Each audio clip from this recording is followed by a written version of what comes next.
If you started following me because I was talking about chronic fatigue, or if you had been following me and when I started talking about chronic fatigue and about chronic illness, and that resonated as a connection between us, the way I'm speaking now might feel like an attack. It might feel like a rejection. It's a distancing from a certain kind of attachment to an idea, to a description. Chronic fatigue resonated with me because it put into words something that I had been experiencing and feeling for something like 6 or 7 years now, the inability to exercise.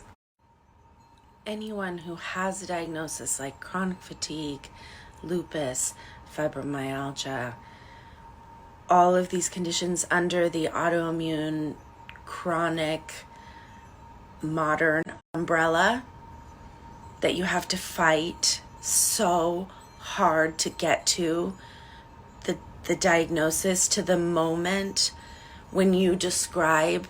I spent something like an hour sobbing my experience out to that physical therapist, and when he said the words chronic fatigue and I was able to read information and the experiences of others that aligned with my own experience, I felt so much relief. I felt understood. I felt validated, in ways I had been seeking.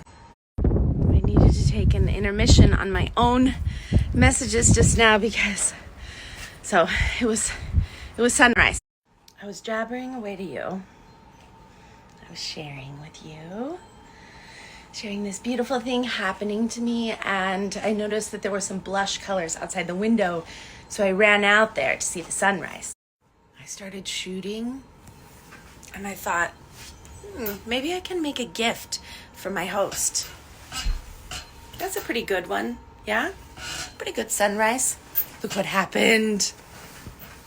I turned around and realized there was a rainbow extending over in a perfect arc over the entire farm. Oh, that's a gift right there.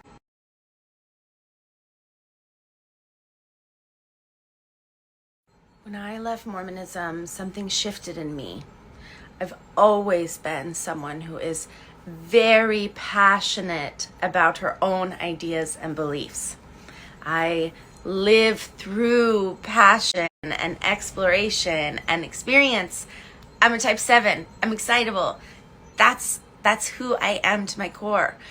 But detaching from Mormonism, the process of uncoupling from these things that I was told over and over again, that I had to believe, that my very eternal salvation was coupled directly to how I invested and acted and showed up in Mormonism. What a terrifying thing to move through the day every single day, believing that your actions could lead to something as awful as eternal damnation. I mean, look at me. I become passionate about being passionate. I also I'm really wanting to talk more about what it means to be on the borderline spectrum. There are so many people on the borderline spectrum who don't understand they are on the borderline spectrum, and that is another version of living in hell, but I'm not going to get distracted by that right now. When I left Mormonism, I adopted a new position in life. Sometimes I'll put up an image of a woman holding a sign. I found this image right after I left Mormonism, and it's been sticking with me ever since. I hold on to it. My opinions change with new information. I hold to them passionately and excitedly, but I am not fixed. I am flexible. 3 months ago, I was living my life, waking up every day, just pulling myself with all of my might out of bed. My thoughts immediately were another day of living through this. This is so hard. I can do this. I'll just pull myself up and through. And I know and see so many people living that way too. And they're, with this kind of transformation, with this kind of awakening, which is happening right now very radically in every area of my life. My dad said this weekend, Jenna, you are going through an awakening. Those are his words. The awakening is the work, and the work is opening your mind. That step came really easily for me. I'm lucky. That's my privilege. That's my fortune. That my personality and my orientation naturally align with taking in new information curiously and trying to figure out and feel if it resonates for me. It's important for me to be careful in how I talk about my partnership, but this is another important aspect as well. Because in September, I said to my partner, something in me is beginning to change. I'm at the beginning of something, and I very clumsily, in all my Jenna ways, invited, encouraged him to engage in this process with me in his own way. But I felt, I predicted, I understood that our misalignment in this fundamental area would lead to a breakdown of communication that would be hurtful, that would cause trauma in the relationship over time. And I was impatient. And so far, I've been very fortunate. We've been moving into greater alignment with each other through the work. He said yes. He accepted my invitation. And then I came back to him shortly afterward. Well, not that short. I came back to him sometime afterward and said, "You're not hungry." Well, I said it in a nicer way. When you're not hungry, you're not consuming. And if you're not consuming, you're not sifting. And the sifting is essential to this process, because I don't know what will resonate for you. Only you know what will resonate for you. And you only find that by being hungry and doing the work.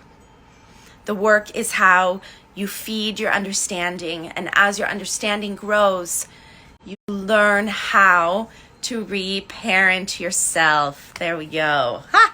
We made it all the way back to the beginning. You probably didn't think I would get there. I wasn't sure I would either. My relationship with my body is changing. My understanding of my capacity is changing. My partnership is changing. My parenting is changing. Oh my goodness, friends. I'm not going to tell you any details of it. I'm just going to tell you that last night we got the results of our neuropsych evaluation that we did with our son, and it was the most magnificent experience of sitting for 2 hours with this brilliant mind, hearing all of the ways that we can better support him. It was essentially a tutorial in scaffolding around social and emotional skills that we didn't understand. All of these mistakes, all of these holes that need to be filled in from our lack of understanding. And now we have the understanding, and we can move forward together, all of us. My relationship with my dad is changing.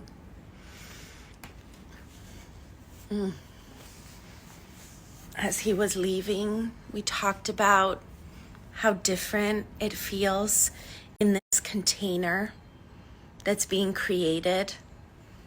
It's not a container that's restrictive. It's not, Mom, you can't be here. Mom, you can't be with us. It's, Mom, please come join us in this container that we are all entering into with this understanding the work. It is so beautiful to recover a relationship with a parent. If you've gone through the process of experiencing distance from a parent and not understanding how to reconnect, the work can get you there. As my dad was leaving, he asked me what was different. Why do we feel light and happy and free and loving and intimate and vulnerable and connected with each other in these ways that every single human being craves to feel with the people that they love the most, with their tribe? Why are we feeling so different? And I said, it's because our nervous systems are settled. We don't have the capacity to take it in if we're dealing with people who only understand how to react and reflect hurt. This is why you can't just make nice, why you can't just forgive, why you can't just move on, why you can't just let go, why you can't just stuff it down and pretend to be happy. Because it comes out through your nervous system dysfunction. It comes out through chronic conditions. It comes out through anxiety. It comes out through disconnection from self. It comes out through depression. That you can't stuff it down. It doesn't work. And the healing comes from, we protect newborn babies. We understand that. We have an innate understanding that something about that immaturity requires a very watchful eye. It requires attention and intention. We know, we all understand, we agree that trauma for these young bodies and minds is harmful. And then we tell ourselves the story that we are so different, that we're big now. You know, if you've been a parent, you've had a child assert themselves and say, I know, I big now. That's kind of how I think about what happened to humanity collectively, is we started believing our own ideas and stories about what we know, and we kind of closed our minds to all of these mindfulness practices, the body, mind, the work, all of it around the nervous system, around learning how to settle and reconnect with yourself so that you can reconnect with others.